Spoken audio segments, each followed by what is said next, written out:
Alright, we're back for another video. I don't know what that was, but today we're going to be talking about Star Wars Jedi Fallen Order, just before the release of the new game, if I edit this video quick enough. But before I get anything into this video, it might be important for me to mention that I am a massive Star Wars nerd and might have a little bit of bias towards the game.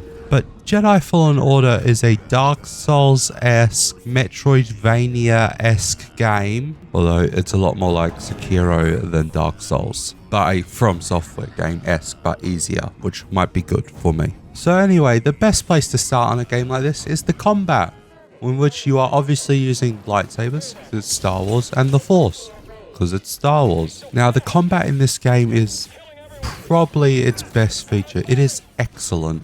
Of course, there is parrying, a lot of parrying. If you don't like parrying games, this is not the game for you. Or maybe it is, just play on a very low difficulty. But the lightsabers are just amazing. It has 3 modes: single bladed, double bladed, then there's like 1 or 2 attacks where your character splits the lightsaber in half and then dual wields. But unfortunately, that is not a thing you can constantly have. You can't constantly be dual wielding. Now, the thing that makes combat very good is obviously also the enemies. This game does repeat enemies. Like, for most of the time you're fighting animals, which all seem very unique and different in their own ways. The other half of the game you're fighting the stormtroopers, which makes sense. But then later on in the game you go to Dathomir, in which you fight the Night Sisters and Night Brothers, in which, even though they're completely different cultures, Dathomir is probably semi-untouched by the Empire, yet they fight exactly the same as Stormtroopers in terms of the way they fire their weapons. Even though the Dathomirians use bows, Stormtroopers do not. It's just, come on, Respawn, just sprinkle a little bit of difference in. Also, the biggest thing, you cannot chop people's limbs off. This makes me upsetty spaghetti.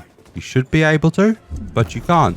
You do chop animals in half, very nice, but I guess for the rating of the game and Disney and all that, no dismemberment of humans. It's a lightsaber.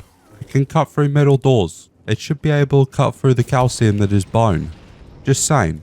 So now I would like to swiftly transition on to the environment of the game. More directly, I'm going to break it down by planet. And the first planet we start on is Bracca, a ship scuttling planet / scavenger yard place thing.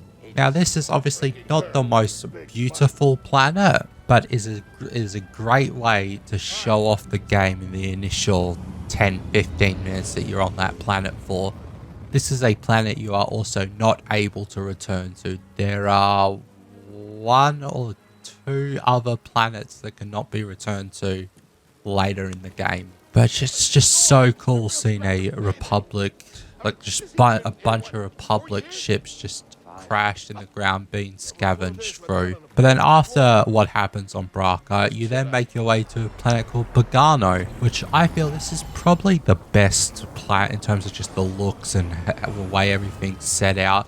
It's probably the best planet in the game. It is the shortest, but it's like, because it's the shortest or smallest planet, they had the most time to really go through it with a fine-tooth comb and just make it an amazing addition to the game. Next up is a planet called Cepho. This planet you visit twice throughout the story, and the first time you go to the planet and the first big tomb you do there is amazing. I loved it. However, the second time you return to the planet, it's very samey, like it doesn't feel like unique and different areas of the planet. Unlike Kashyyyk, possibly the best planet in the game. You also go to Kashyyyk twice. However, each side of the planet you go to, or each section, is completely different. Your first time around Kashyyyk, your main objective is to help the Wookiees and the rebel fighters take an oil refinery, a tree sap refinery. But then you come back the second time and you go to the Shadowlands near the Tree of Life, or the Origin Tree. I don't know what they call it. I forget. But it's just so night and day different to the first half of the planet, and is when the game is by far at its best looking. Apart from maybe this one scene where you go around on a bird.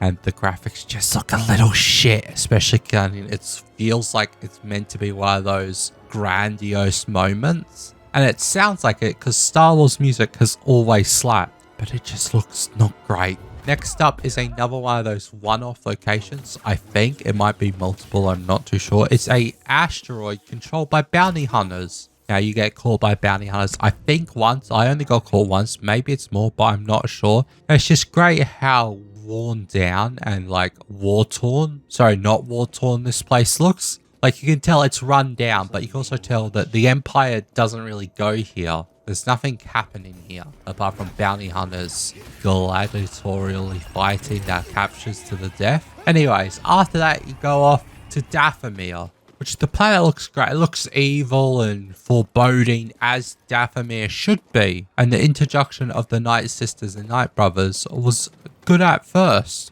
However, Dathomir may be the most buggiest planet in this entire game. Full stop. That's it.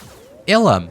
This is the best version of Ilum I have ever seen, as Ilum is obviously a popular planet in Star Wars games. Ilum is of course the place where Jedi go to get their kyber crystals. And this game just really lets you feel that this place is very historic and important to the Jedi Order with all the artifacts and stuff like that you see. And it just looks beautiful with the snowstorm and the ice, and oh boy, it's great. And the last planet is called Nur, I believe. And it is the home base of the Inquisitors, and it's where you go for the final part of the game. And as I was writing notes playing through the game, the only thing I ripped for this planet is literally, oh my god, it's Mustafar. So I think we'll leave it there and transition our way incredibly smoothly off to the acting of the game.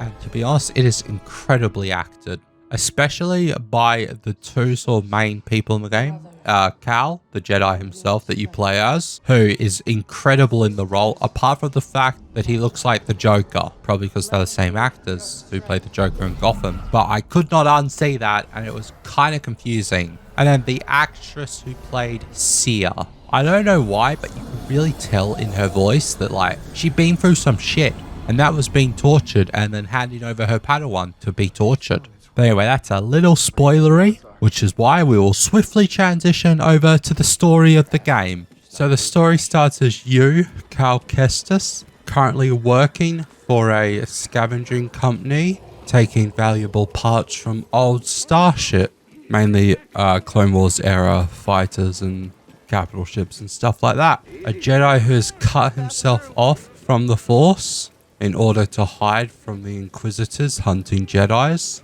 then forced to reveal yourself in order to save the life of one of your friends.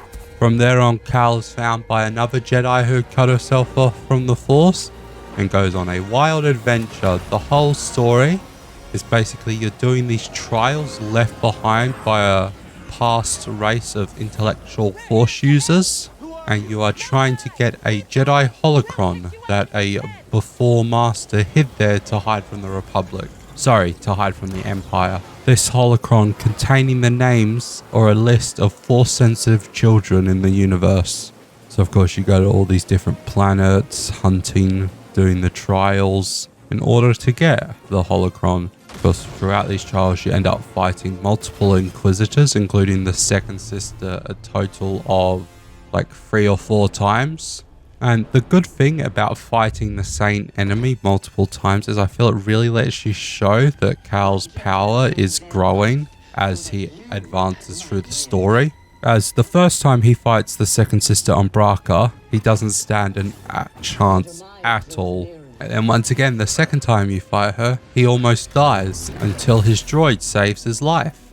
But then the final encounter, you destroy her depending on how good of a player you are. But then, and one thing I think is really sort of got a chokehold on a lot of Star Wars media at this current moment is it's all taking place in sort of the same 60 to 70 years. So we know a lot of stuff that sort of has to happen in that time.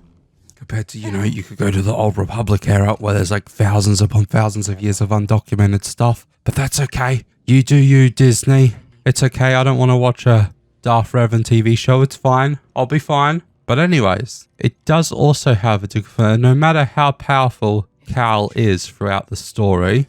The final battle where he finally meets Darth Vader, you can just tell he doesn't stand a chance. I think he attempts to swing the lightsaber once at Vader and then just decides, you know what?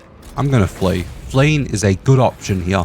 And then goddamn does he run for his life. And then the story ends after the fight with Vader and Cal destroying the holocron after he decides it's probably better that these children are left to live their lives. They might advance themselves in the Force by themselves, but the Imperials aren't going to have a list of all their names to go kill them. So that's pretty good. Alright, so this has been a review of Star Wars Jedi Fallen Order. Just getting prepared for the new game to come out, which I'm very much looking forward to playing, as I also spent way too much money and got the collector's edition of the game because I'm financially stupid. So anyways, I will see you in the next video.